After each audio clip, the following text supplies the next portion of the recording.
Hey everyone, I wanted to tell you about some books that I finished over the last week, both of them poetry collections. So, Handwriting by Ondaatje, which I really enjoyed. These poems are very spiritual in nature, and they kind of relate to Tamil and Hindu spirituality in Sri Lanka. I really like Ondaatje's writing. He's very evocative of imagery, which is really what I love about poetry. So, yeah, this is a really thoughtful and kind of spiritual poetry collection. And then the other one was Wade in the Water by Tracy K. Smith, who is the Poet Laureate of the United States. And these ones are very different. They are very conversational poems, I would say. They have, you can tell, I think she was doing some research into slave narratives when she was writing some of these poems, because she uses a kind of slave narrative dialogue in some of the poems, which was interesting. And then the other ones are just, kind of general about life as a mom, life as as an African American woman, and a few love poems. So kind of all around. I wouldn't say any of them really captured me, because again,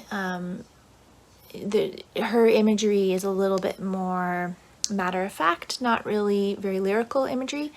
So I didn't really get pulled in as much into this collection as I did into Handwriting. So those are the two poetry collections I've finished so far this month. Hey everybody! So I just finished Dear Senthuran by Akwaeke Emezi, and I really enjoyed it. This is the thing about their writing, is that this is my fourth book by them, and they are such a lyrical, beautiful writer. They're also super raw. This book is very, very raw, going into some really difficult conversations around suicide and self-harm and being a trans person, and their true belief in themselves as a god, and their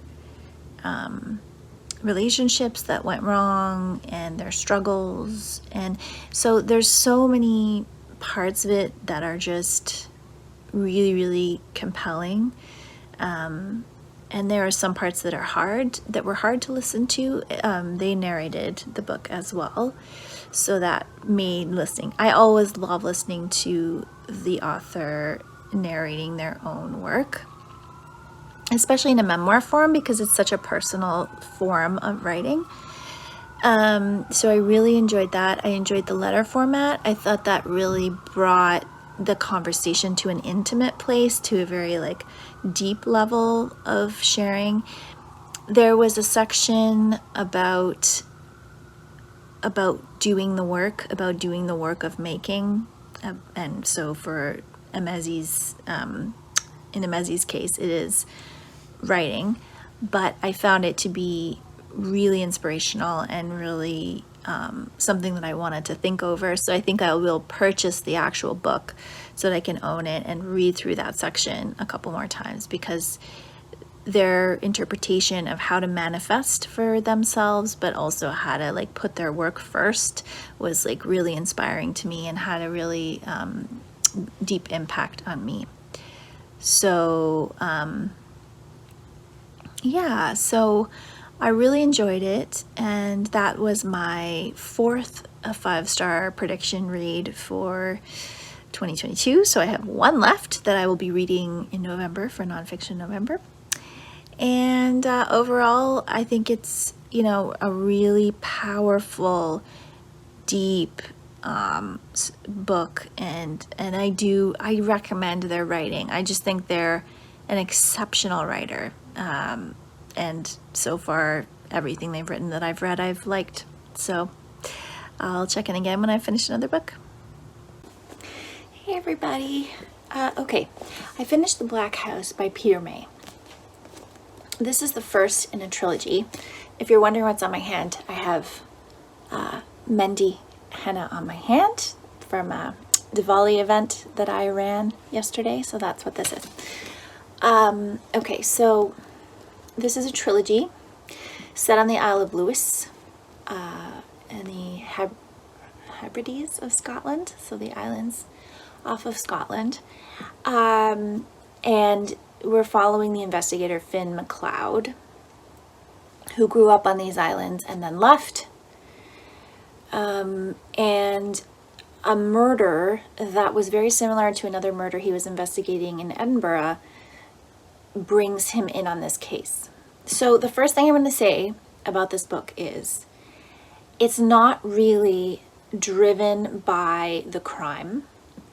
It's not really, I think, a traditional style of murder mystery with a crime mystery. It's really not structured that way. Not that I've read a lot of them, but it's structured very differently. This is more about Finn. It's about his life growing up on Lewis. It's about the men who he knew and who lived around him on Lewis. It's about the culture of Lewis itself.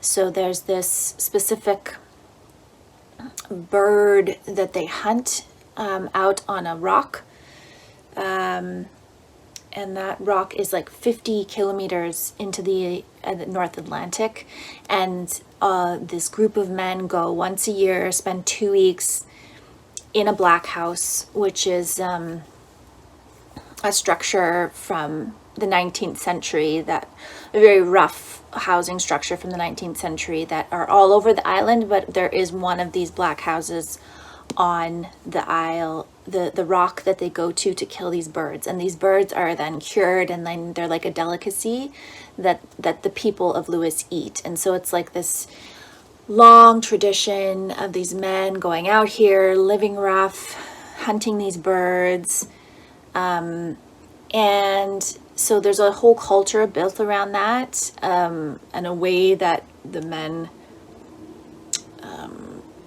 are kind of stoic and tough and not showing emotion. So I found it hard to get into it at first. I thought it was very slow, and I also was kind of thrown off because I was expecting a kind of procedural police officer mystery, and I didn't get that because that's not what this is. It was very much the backstory of Finn and him growing up here.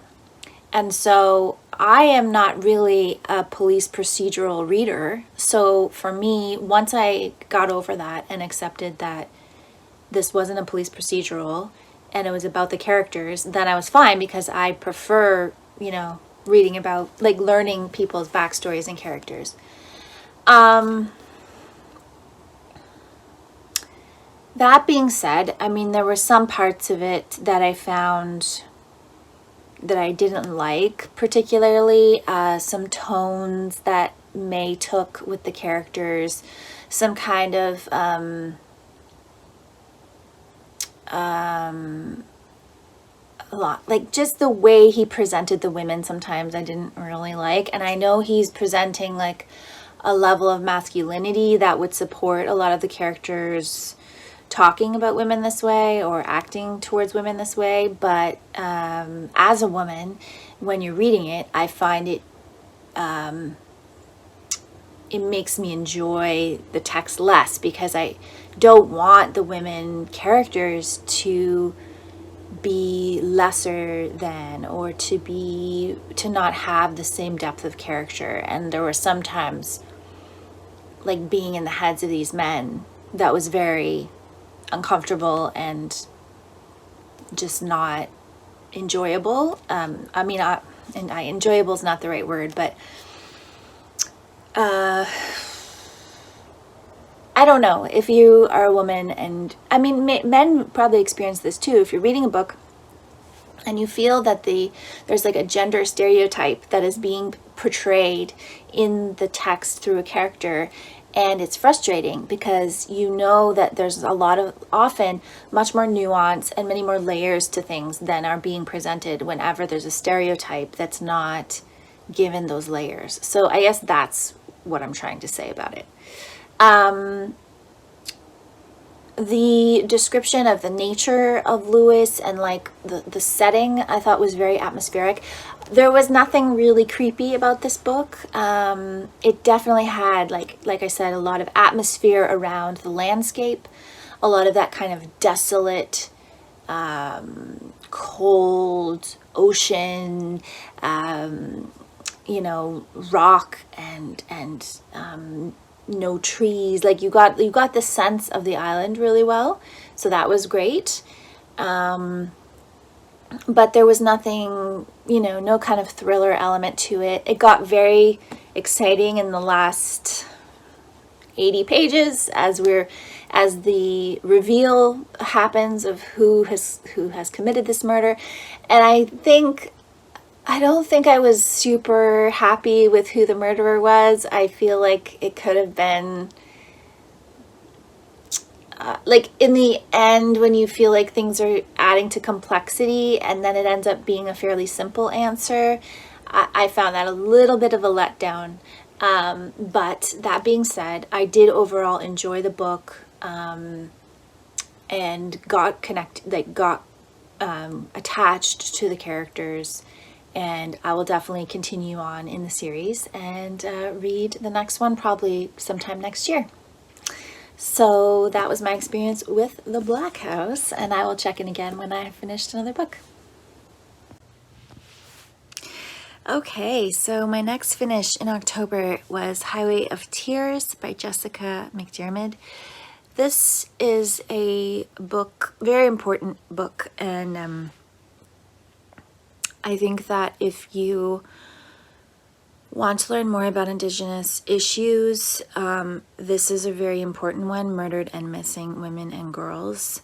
And that actually extends into Two-Spirit and the LGBTQIA community. But McDiarmid didn't go into people in that identifying group for this book. It's mostly about women and girls, and she tells their stories with as much depth and detail as she can. So not necessarily just about their deaths and their disappearances, but about their lives and who they were and what they wanted to be, and who they wanted to be, and who their friends were, and what they did in their spare time, and just these important details that when you're talking about anyone who's the victim of a crime, those details are often not talked about, and they're really important details for creating empathy in people, for people to become not just another name or just another number of someone murdered, but a real person whose life was taken from them, and the families who continue to look for their loved ones and care for them and advocate for them, and the challenges of advocating for your family when you are Indigenous in this country of Canada, which is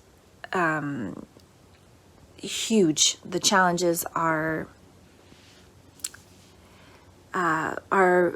problematic and need to be changed, and that has been stated in many different ways with a national inquiry, etc. And yet things are still not changing enough, in my opinion, at all, because women still continue to go missing and to be murdered along this stretch of highway in northern BC and in other parts of Canada. This isn't just in British Columbia, this is across Canada, because Indigenous women and girls' lives are not given as much value in our society due to racism, systemic racism, and colonial history. And it's something that needs to be addressed and needs to be changed right now. Like it cannot continue. So if you want to become knowledgeable on this subject, I would really hope that you would read this book and help to make changes, because I think that a lot of it is changes that we have to make inside ourselves about our assumptions and the stereotypes that we've grown up with, and also changes that we need to put pressure on government for. So government needs to, basically open a funnel, a channel of money, and channel it into this problem, and put the right people in charge of making these policy changes, and see some real action here. So yeah, I would highly recommend it. I think it was very well written and very well researched, and Jessica McDiarmid is not herself an Indigenous author, so just to be aware of that if you are considering to read the book, but you're looking to read an Indigenous authored book on this subject. I have another book on this topic by an Indigenous author on my reading list, and I definitely will be reading that in the future. But I read this one because I'm going to be doing an event with this author where we are hosting her for a talk, so I wanted to read the book before we hosted her. And so just want you to be aware that, own voices is very important. And I think that Jessica's work in this vein was super important. And of course, we still want to keep hearing own voices from Indigenous families who have lost women as well. So yeah, I will check in again with you when I have finished another book. Good morning, everyone. It's that time of year where the light gets very strange because of darkness in general in the Pacific Northwest. So bear with me. I'm here today to wrap up my reading for October. Yesterday, I finished A Secret History of Witches, a novel by Louisa Morgan. So this is a generational story. It covers 5 generations of women in the Orchier family, who are a Romany family who flee Brittany to go to England during probably, I would assume, what is the height of the witch trials and the witch pursuit, like the witch burnings that happened in Europe. And it ends just after World War II. So the Orchiers are a matriarchal line of women who are witches, and this novel has it's very interesting. Obviously, there's some of the magical components that are not real, but a lot of the actual practice of the craft is based in herbalism and in modern witchcraft practices, so spell casting and potions that, or simples they call them in here, being able to see into the future, manipulating others to bend to your will. And it's also based around the Sabbats, so the different holidays of the year that correspond with pagan belief systems. But mixed in there is, female relationships. But I mean, that's kind of where the book fell a bit short for me. The pattern that happened in these relationships was pretty similar, even though each woman in each generation who inherited this gift for being a witch was different. They had different characteristics. There was a bit too much strife for me. I felt that, it would have been really nice if there was a relationship in here between a mother and daughter that was not fraught, that was not full of conflict. And I think the point that the author was trying to make by making all of those female relationships that way was that to keep a secret, such as being a witch, is very stressful, and it takes its toll on the people who have to keep that secret.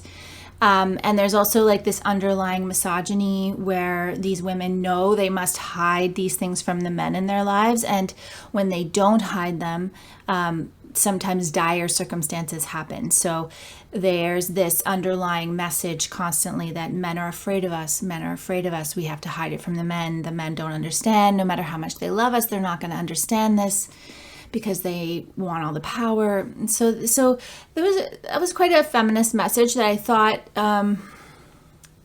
unfortunately is still quite true.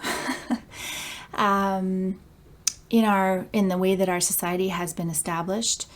And there were exceptions to this in some cases, but overall, that was kind of the main message of the book. So I enjoyed it. I enjoyed many parts of it. With multiple generation characters like this, I often struggle because there'll be some that I want to continue on with in the book, and others that I think, you like some characters more than others, and then you wish you could stay longer with some of the characters. So that definitely happened in here. And I think just some of the choices she made in order to make the plot move forward were, for me, they just didn't give that emotional depth to the characters that I need and want, but I did enjoy it overall. It's not very spooky. I think I kind of failed on my spooky reads this this October. The two books that I chose, hoping that they'd be kind of spooky, were not very spooky at all. So, but that's okay. They still had this still had an element of magic and seasonality, which I enjoyed. So that is it for me for my reading in October. Thank you so much for watching, and I'll be back again soon with another video.